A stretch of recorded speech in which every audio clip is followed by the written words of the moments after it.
I describe translation as the language of languages. That is, if there's one language which all languages speak, it is called translation. So let's start with locature, which is the written oral tradition. This is your term for it, and how your whole oral tradition, primarily in Gikuyu, but you also had another language, Swahili, which is the language of East Africa, to work with, and how all that influenced you. Yeah. Actually, the term we use is orature, and it's not really my term, O-R-A-T-U-R-E, and it's not really my term. It was actually coined by a Ugandan linguist, Pio Zirimo, way back in the 60s when we were having debates about the question of the presence of English literature departments in our universities. The question then arose, literature, what about oral literature? Or what was called oral literature? We thought it should be part of a literature department. And that's how Zrim said, it's a contradiction in terms to start talking about oral literature, and he came up with the term orature. It really covers that whole area of the non-written but artistic verbal arts, if you like, So it's a very convenient, term for most scholars, To go back to the translation aspect of all of this, there's this great resurgence or surge of new African writers and voices, all writing mainly through colonial language, or getting published through colonial languages, but all speaking other languages. But your canon was actually much, much wider because, of course, you were brought up on colonial translations from the beginning. So even what you were taught in school and at university was often in translation. And you had these two great strands, one the literary strand of the great 19th century novel that might be Russian or French or Italian or German or British, but also your political education. You were reading Marx and Frantz Fanon and Lenin and saying that these were as important to you. That was so great about translation. That's why, by bowing, what for me made the biggest impact is actually the first book I started reading for myself, which was the Bible, and it was in translation. Okay, and the Bible as a translation has had similar impact on other languages. And there's a time, actually very interesting, I don't want to go into history, when European literature of 17th century, translation is very, very important. Shakespeare, you cannot think of Shakespeare without the context of translation. Look at even the setting of some of his major works, It's Italian principalities, right? It's Scotland, it's Denmark, but it's other places, He drew from Holinshed, he's in a world where translation is taken for granted as a good thing, Take the things which take for granted. Each one of us, unless one is a student of the Greek classics, we argue about Sophocles and others, and we talk about Oedipus complex and other terms that we use all the time. But at least for me, I don't want to speak for everybody, but I know I have not a single word of Greek or Latin. Yeah, but I'm theorizing about all these concepts all the time. I'm quoting Aristotle and Plato and so on. But actually it's in translation, and we argue in class about those, and what does he mean by that? Actually, he meant this. Well, it's really in translation. Marx is another one. When there are so many Marxian trends and arguing about what's structure, what is structure, and so on, But without a knowledge of German, the original, Mao, the same. I mean, we can go on and on. Quran, the same, So translation has had the biggest impact on the history of ideas. When I started writing in the 1960s, My first 4 novels, Weep No Child, The River Between, A Grain of Wheat, and Petals of Blood, were in English. Then I'll go through this, through this revolution, which I talk about in Decolonizing the Mind. Actually, one can read all about that in Decolonize the Mind. And I start writing in Gikuyu language. But initially not as a commitment, simply because I was working in a village where they spoke Gikuyu only. We produced a play called I'll Marry When I Want in Gikuyu Gaika Deda, with the women and men and workers and peasants, the landless, the jobless of the village, and so on, And this became such a phenomenal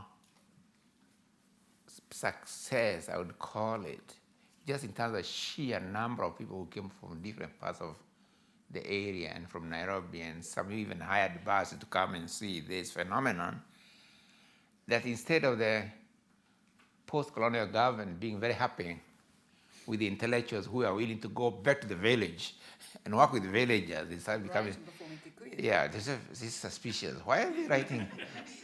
Why should a professor from the university, what is he doing in the village? Carrying wood and so on, and talking in Gikuyu language. He can speak English, but he's talking in Gikuyu. What's in common between him and... I don't know what other questions they raise, but whatever the result of it is, I was taken from being a professor of literature at the University of Nairobi to a maximum security prison.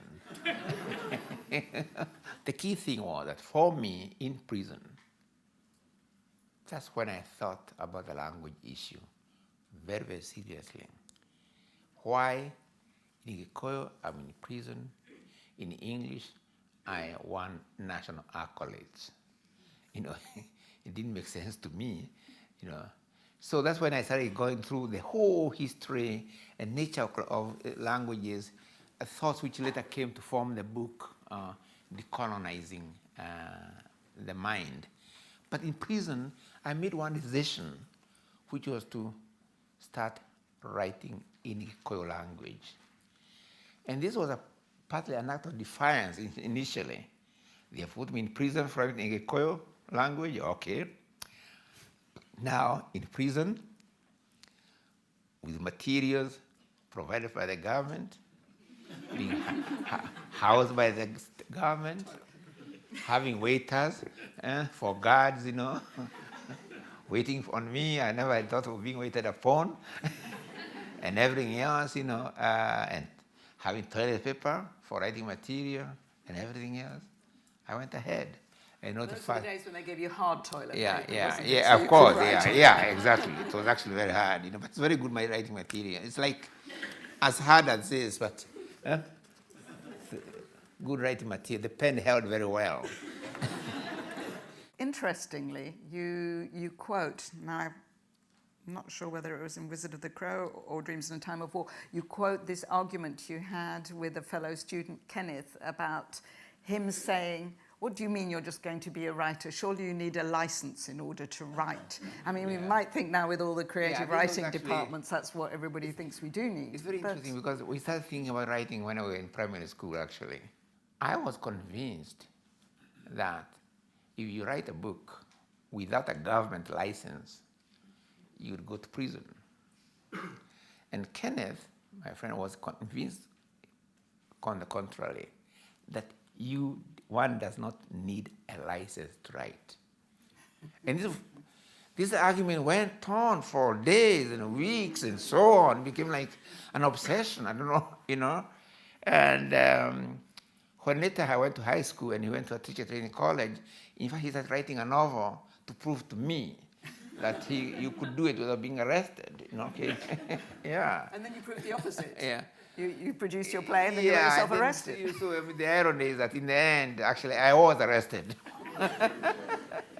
And it wasn't the first time So some of these ironies of history that you cannot really explain how they come to be, But you were first sort of published really by these two very unique places. One was James Curry in Thornhill Square in Islington, and one was the incredibly late and incredibly lamented Heinemann Africa series.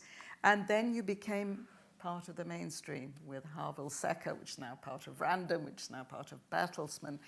Do you see this as part of the globalization of literature, or is this part of your own trajectory in entering the mainstream? Without the company in East Africa, my writings in Gikuyu language would never have seen the light of day.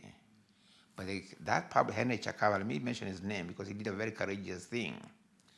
When my novel in prison, Devil on the Cross, the one that Akila has made music out of, when he came, when he came out of prison, he was going to publish. The regime then had just changed from Jomo Kenyatta to the Moi dictatorship. And they did not want the novel to be published. I don't know how they knew about it, but they didn't want. So they sent him messages on telephone and so on, but he went ahead. The landlord told him, you don't have to publish it, but he said he would publish it anyway. So they sent thugs in his house, and they were going to, I think they were going to assassinate him, because they put him in the boot of the car and go and kill him or something. But another car happened to be passed, so instead of managing to put him in the boot, they cut off his, I think this was whacked off, so it'd be put back together, But they fled anyway. Yeah? So, but he went ahead with the novel. So I'm very loyal to East Africa education publishers. Yeah. But it's interesting. I mean, now you only write in English, am I right? When I write in English, I get published very quickly. I have about 7 manuscripts in Gikuyu language, including 3 translations from Molière into Gikuyu, and they're still lying there. 7 years accumulating. I've got several children's stories in Gikuyu language, but they can't keep up pace. But the moment I write one in English, it's published very quickly, right? Yeah. Monolingualism, in a way, goes totally against the very notion of globality, So I think there's room for every single language, insofar as that language is spoken by any community, So I'm an advocate of all marginalized languages having a voice. For one thing, most of these languages, are already, except the ones which are lost, they are actually in use. People use them orally. So we are not saying, let there be a literary reflection of that. If they are speaking it, why can't it also be available in written form? All languages are really beautiful. They have complexities. They have a lot to give to each other. And that's why I come back to the translation. Because in a way, the idea of translation goes counter to the idea of hierarchies and so on, in a way. Okay? Because translation is like a conversation in some ways. And conversation assumes equality of interlocutors.